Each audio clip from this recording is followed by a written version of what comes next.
9+ years in length.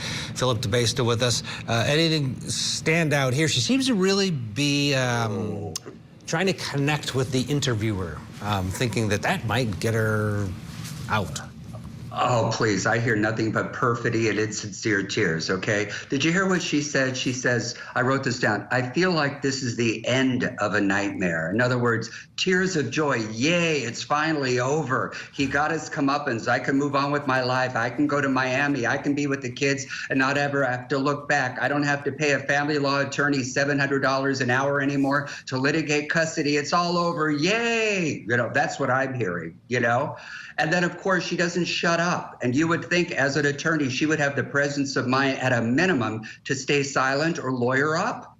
What does she think? Does she think that they're putting her in an interrogation room just so that they can console her and make her feel better and deliver the bad news? They are collecting evidence. Do you think she thought for 1 minute that up in the light fixture that there was a 3D HD quality camera with lighting operating and picking up everything that's going on in that room? I don't even think she realized that was happening. And now look, they have this evidence against her. I'm so sorry. Seriously, if Donna is next, I think Wendy is on the road to perdition.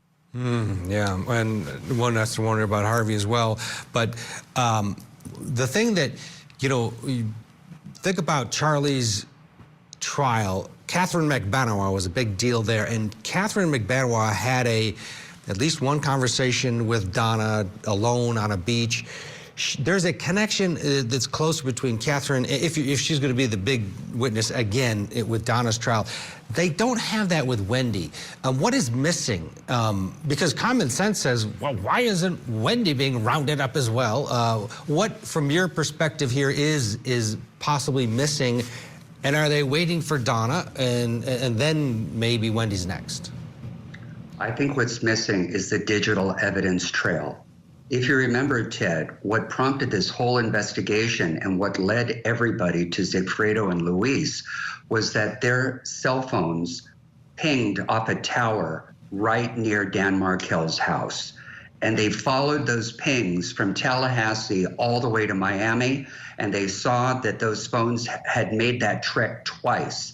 And then they got a search warrant and looked at the call records for both of their phones, and they saw calls being made to Catherine. And then they got Catherine's records, and they see constant communication between Catherine and Charlie. What is missing here digitally is a link lumping in Wendy into all those communications. Because trust me, if they would have had that, I think maybe all of them would have been tried in one fell swoop. So I think they're doing it in piecemeal in the hopes that everybody will flip and testify against each other. Because I do predict Charlie will flip. We're all going down with the ship together. I'm not taking the fall for you. You know, look, I did you the favor, but you're next, sister. And that's what I do believe is coming. That's just my opinion. Yeah, it is interesting to think about that family dynamic. As close as they were, a few months, few years behind bars, that is going to make a big difference.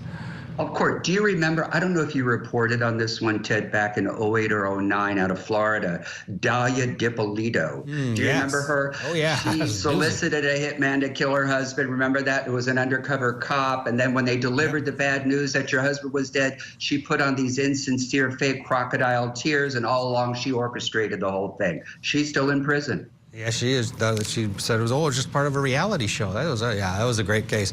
All right, let's get a break. More of the interview when we come back and throughout the day here. But when we return, big verdict with Jonathan Majors, Marvel star, found guilty. We'll talk about that next.